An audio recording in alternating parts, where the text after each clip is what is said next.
teman-teman, kembali lagi di channel saya. Kali ini saya akan membahas tentang peran lembaga anti korupsi. Yang pertama ada Badan Pengawas Kerja Aparatur Negara atau biasa disebut BAPEKAN. Yang kedua ada Panitia Etoling Aparatur Negara atau PARAN.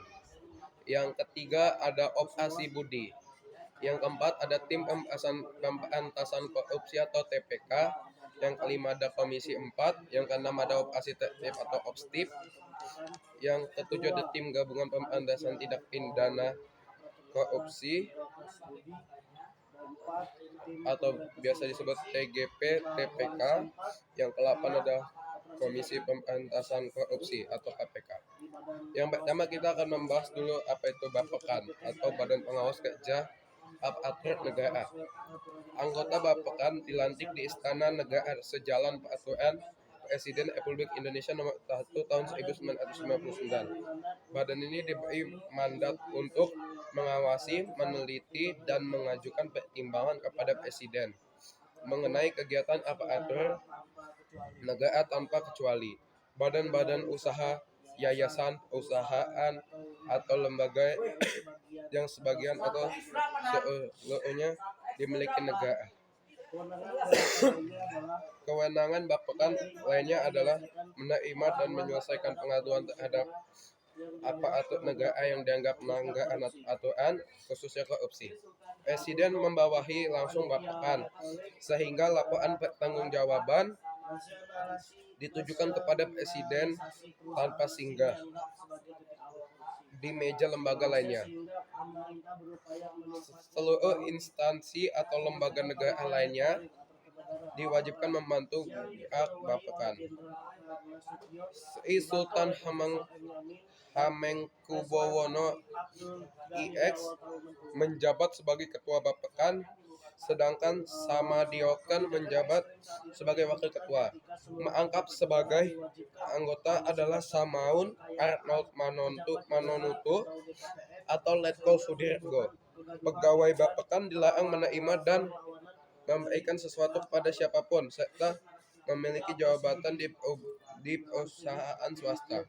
BAPEKAN dibubarkan pada tahun 1960 melalui keputusan Presiden nomor 166 tahun 1962 yang berisi pemberhentian dengan hormat segenap pimpinan BAPEKAN.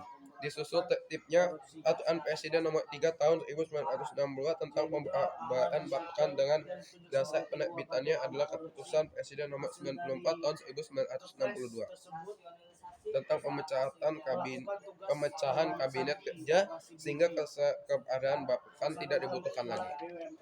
Yang kedua ada Panitia Etoologi Aparatur Negara atau bisa disebut PARAN. Nasionalisasi perusahaan asing dianggap sebagai titik awal korupsi di Indonesia, sehingga pemerintah berupaya menumpasnya melalui pembentukan Panitia Etoling Aparatur Negara PARAN yang diketuai oleh Jenderal Ahan Nasution, dibantu oleh Prof. Muhammad Yamin dan Ruslan Abdul Ghani di awal tahun 60-an. Kebijakan ekstrim saat itu diterapkan ketika seluruh pejabat negara diwajib mengisi daftar kekayaan pejabat negara (DKPN), sehingga menimbulkan kegaduhan dan perlawanan dari para pejabat. Mereka yang menolak aturan itu beralasan hanya mau menyerahkan kepada Presiden. Dinamika politik saat itu justru mengarah kepada kekacauan, sehingga memaksa PARAN bubar dan mengembalikan mandatnya kepada Kabinet Juanda. Dari pembubaran PARAN, masyarakat saat itu bisa menilai bahwa komitmen negara, khususnya para pejabat, dalam upaya pencegahan dan pemberantasan korupsi di negara ini masih sangat rendah. Oke, yang ketiga ada Operasi Budi. Operasi Budi, pemerintah Orde Lama kemudian menelurkan kebijakan baru yang dikemas dalam keputusan Presiden nomor 275 tahun 1963. tentang pemberantasan korupsi. Jenderal Ahmad Nasution yang ditunjuk sebagai ketua dan badan anti korupsi hasil dari KPS tersebut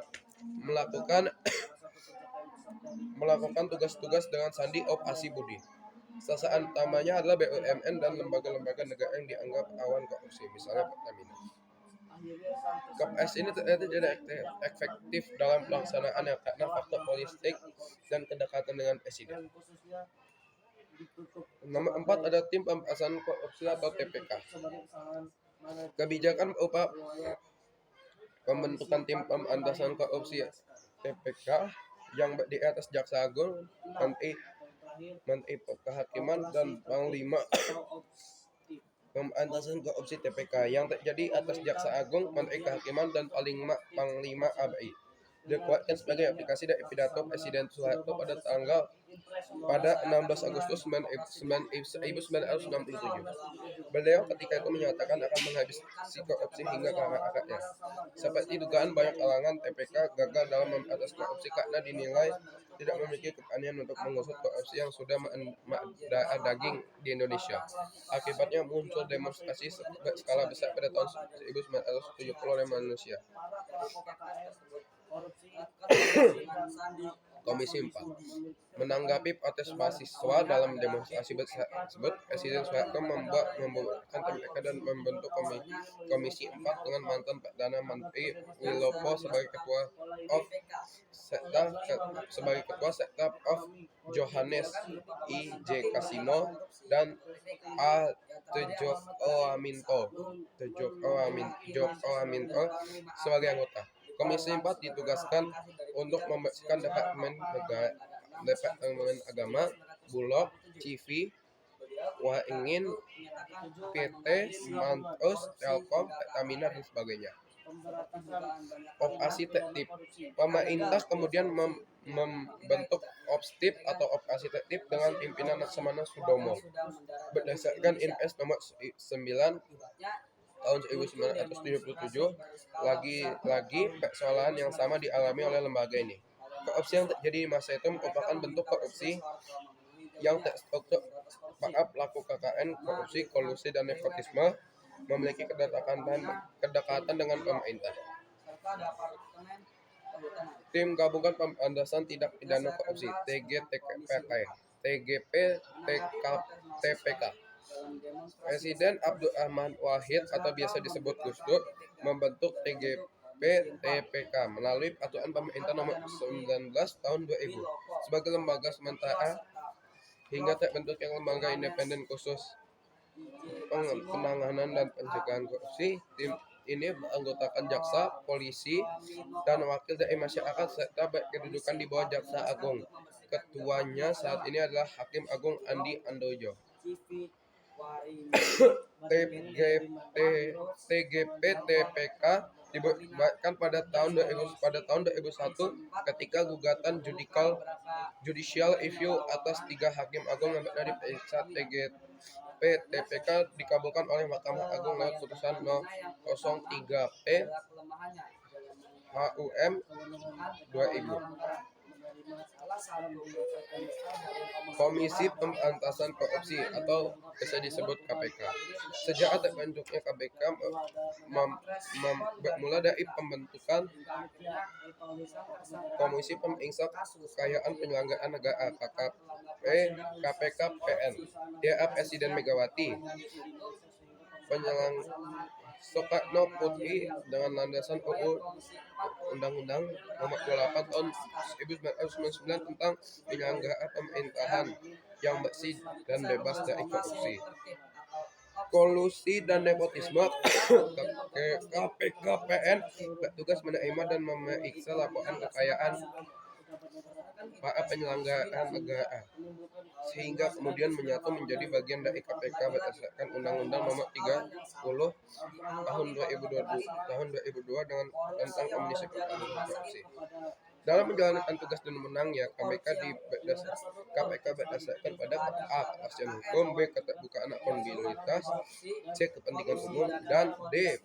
Proporsionalitas. profesionalitas. Banyak kasus korupsi yang perlu diselesaikan membuat KPK membutuhkan tambahan tenaga.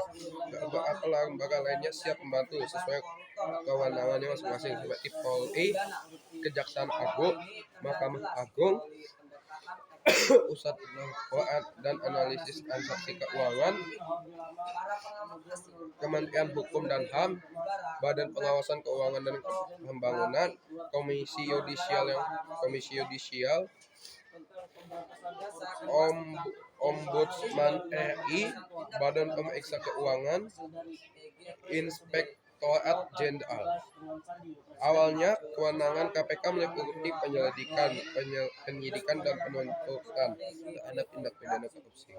Namun saat ini kewenangan diperluas dengan adanya Peraturan Presiden Perpres Nomor 54 Tahun 2018 terkait Strategi Nasional Pencegahan Korupsi yang ditetapkan oleh Presiden Joko Widodo, sehingga menempatkan KPK sebagai koordinator yang memiliki tugas serta kewenangan melakukan koordinasi dengan supervisi.